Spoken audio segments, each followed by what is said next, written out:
After watching this space for a while, I finally pulled the trigger and I bought a tool changer. If you've been anywhere near multicolor 3D printing lately, you know the old way. One nozzle, a stack of spools, and a pile of poop that weighs more than the model. Tool changers flip that on its head.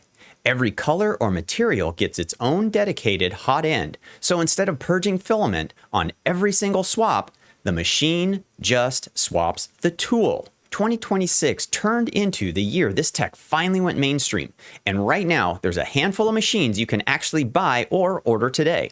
So let me walk you through the real options, tell you why I passed on each one, and then show you what I landed on and why. Let's start with the one that basically invented this category for consumers, the original Prusa XL. 5 independent tool heads, a massive 360mm cubed build volume, and years of proven reliability behind it.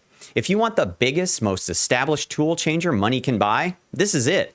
And money is the key word. The 5-head XL runs $3,900. That is roughly 4 times the price of some of the machines I'm about to show you. On top of the cost, it's big. This thing needs some serious real estate on the bench. And while it's a genuine workhorse, it's an older platform, and its print speeds are more conservative than the newer Core XY tool changers that come in at a fraction of the price. Great machine, just not the value proposition I was after. Real quick, this video is sponsored by PCBWay. If you've ever designed a circuit board for a project, like the ones I sometimes fix here on the channel, you know that getting a real professional PCB made used to be a headache. PCBWay makes it easy. Upload your design and they'll fab high-quality boards, fast and affordably with assembly.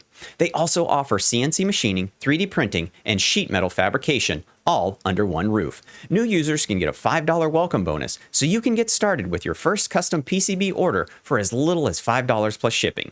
Head to PCBWay.com. The link is in the description. Now, back to the printers. Next up, the Bambu Lab H2C. This one works a little differently. Instead of swapping whole tool heads, it uses their Vortek system. It's a dual nozzle head. One side swaps between 6 induction heated nozzles, and the other side runs a standard clamped in nozzle with its own heater. And with multiple AMS units bolted on, it can juggle the highest color count of anything in this video. It's clever, and it's bamboo, so the ecosystem is polished, but 2 things stop me. First, the price. $2,200. And second, that massive color count is way beyond anything I need. I've been perfectly happy running a 2-nozzle printer for a couple of years now. And here's the part the marketing kind of glosses over. You'll see this 8-second number thrown around for the Vortek nozzles, and that's real. That's how fast the induction heating brings the nozzle up to temp, but that is not the swap time. In practice, a full filament change lands somewhere around 35 to 45 seconds. Why? Because it all still runs through a single shared filament path. The old filament has to be cut, retracted, then the new filament gets fed down, loaded into the nozzle assigned to that color, heated, primed, and only then does the printing resume. Now compare that to a true tool head changer that physically swaps to an already loaded, already hot tool in a few seconds. On a print with a lot of color changes, that gap adds up fast. Now, the one that I was genuinely excited about, the Flashforge Creator 5 and the enclosed Creator 5 Pro. 4 tool heads, speeds up to 600 millimeters per second, and a launch price that really had my attention. The enclosed Pro is around $850. On paper, this was the budget tool changer to beat. Then the reviews started rolling in, and there's a real problem, especially on the enclosed Pro. When the machine purges, it just drops that waste straight down inside the chamber, and the fall path goes right past the intake of the chamber heater. Reviewers caught strands of purged filament getting pulled into the heater and slapping against the fan blades. That's not a cosmetic complaint. That's plastic potentially melting onto a heating element inside a sealed chamber. Now, to their credit, Flashforge reacted fast. A firmware update that shuts the fan off during the purge, and they moved that purge over to the back corner. But reviews are still calling that a workaround, not a real redesign. And even the open frame Creator 5 still dumps a surprising amount of waste when it loads. For a machine I'd be running unattended, that was enough to make me pump the brakes. Now, option 4 is Prusa's other play, the CORE One paired with the INDX tool changer. INDX is a genuinely cool piece of engineering. up to 8 dedicated nozzles, near zero waste, developed by Vortek. But here's the catch. It isn't a printer, it's a conversion kit. You'll buy the Core One Plus, that's about $1,300 assembled, and then you buy the Index kit on top of it, another $750 for the 4-tool version. So you're already north of $2,000, and you're rebuilding your brand new printer to bolt the system on. And then there's the thing nobody talks about enough, all those open spools. Every nozzle is fed by filament sitting out in the open, exposed, quietly soaking up moisture. Keeping that many spools dry is a real ongoing chore. And if you don't stay on top of it, your prints are the ones that are going to pay for it. The cost, the rebuild, and the filament management headache, that combination knocked it right off my list. Which brings me to what I actually bought, the Snapmaker U1.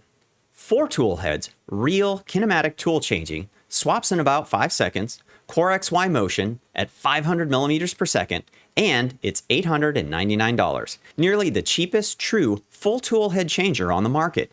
And it doesn't ask me to rebuild anything or babysit 8 spools. But honestly, the price wasn't even the clincher. It was the openness. Snapmaker built the U1's firmware on Clipper, Moonraker, and Fluid. And right at launch, they actually published their modified source code on GitHub. In a hobby where open source usually is just a marketing promise, they pointed to real working repositories, and the community ran with it. There's already an extended community firmware project adding things like camera streaming, remote screen control, time-lapse recovery, chamber heater integration, and a whole set of Clipper tuning tweaks, plus an active Discord and a community wiki that's filling up with mods and guides. That's exactly the kind of ecosystem I want to be part of. When I buy a machine, I want to gain features down the road, not slowly lose them. And I want a community tinkering right alongside me. Simple, fast, well-behaved hardware at the best price in the category, with the door wide open for the maker community. That's the U1, and that's why it's the one sitting on my bench. And one more thing worth showing you, some of the setup around the U1 is coming courtesy of Eibos. They sent over their Polyphemus filament dryer. It's going to be my second one. That's the one with the 360-degree rotating spool drying and humidity hold mode, so my filament stays dry whether I'm actively printing or just storing it. Remember that 8 wet spool complaint I had about the Index? A good dryer is a big part of that answer. They also sent over their new Cryos cold build plate. And there's a version made specifically for the U1. It's a cold plate, so PLA grabs at just 40 degrees and PETG 55. No glue needed, and it's symmetrical, so there's no wrong way to drop it in. I'll have a proper hands-on with both of these in a future video. The Eibos gear was provided for review, and all opinions here are my own. So that is the current state of consumer tool changers and why I went with the Snapmaker U1. If you're shopping in this category yourself, drop questions down in the comments. I'm about to put this machine through its paces, so tell me what you want to see it print. As always, I enjoy the time that we get to spend together here on the channel. Let's keep on learning, burning, printing, and growing together. Take care, everyone.